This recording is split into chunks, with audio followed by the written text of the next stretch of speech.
If you want to build a good habit, roughly speaking, there are four things that you can do. You want to make it obvious, you want to make it attractive, you want to make it easy, and you want to make it satisfying. So obvious, attractive, easy, satisfying.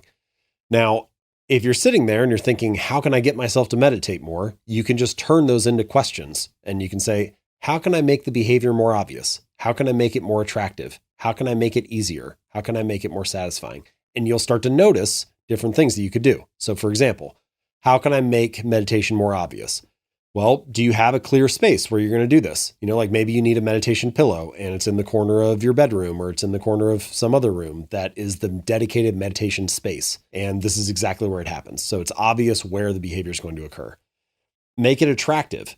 There are many different types of meditation and there are a lot of ways to get into it. And this is true for any habit, by the way. For some reason, I think we often choose habits that we feel like we should do, but it's not necessarily the one that we want to do individually.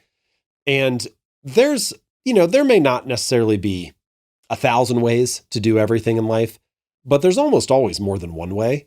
And you should choose the version that you're most genuinely excited about, that is most appealing and interesting to you. Because if you're genuinely interested in it, then even there's going to be all kinds of ways to improve. You'll find all sorts of things that you could refine or make it better. But if you're not actually interested, if you're not genuinely engaged in the task, even the obvious stuff is going to feel like a hassle. It's going to feel like a chore, even if it's straightforward. So do you want a guided meditation? Maybe it'd be nice to have somebody kind of walk you through it. Or do you want to find a meditation that has lovely music associated with it? Do you not want anything? Do you just want silence and you want to be able to hear yourself think for a minute or listen to your own breath for 5 minutes? And that's kind of the objective. But what sounds most attractive and appealing to you? Try to find a version of the habit that you're actually interested in. This actually, I think, connects to the timing piece that you were talking about, Tim, which is, in the morning is a great time for a lot of people. But if you have young kids and your 4-year-old is running around and you're trying to figure out how to get pants on them and you need to make, breakfast, that's probably not a good time to do it, So find a time and a space where that habit can live, where it's attractive and you're not just going to end up frustrated because you're trying to swim upstream. Mm-hmm.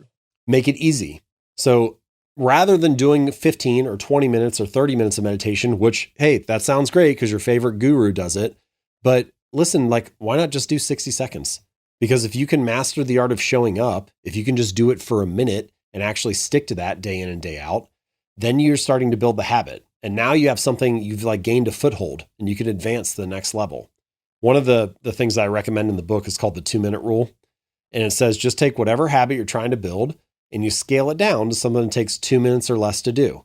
So read 30 books a year becomes read 1 page, or meditate, 5 days a week for 30 minutes becomes meditate for 60 seconds.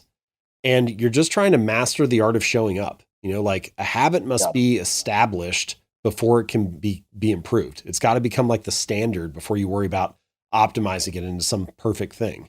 So make it easy to do, make it easy to show up. And then the final thing is make it satisfying. Now, if you've done those first 3 steps well, it's obvious, it's an attractive version of it, it's pretty easy to do.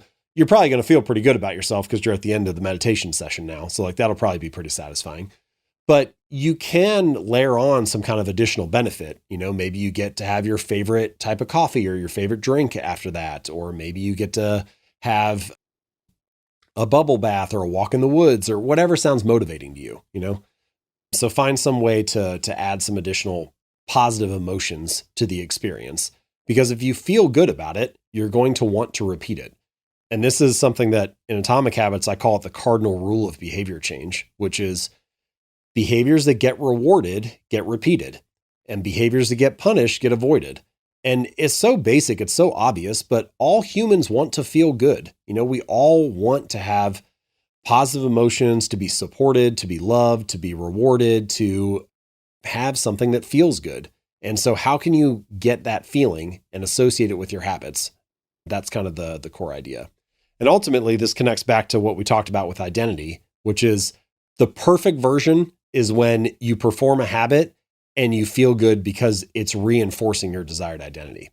I'm the type of person who wants to meditate each day, or I'm the type of person who doesn't miss meditation sessions. And then, even if it's only 60 seconds, you can feel good about doing it because it's reinforcing your desired identity. So that's kind of a quick case study on how to apply the ideas.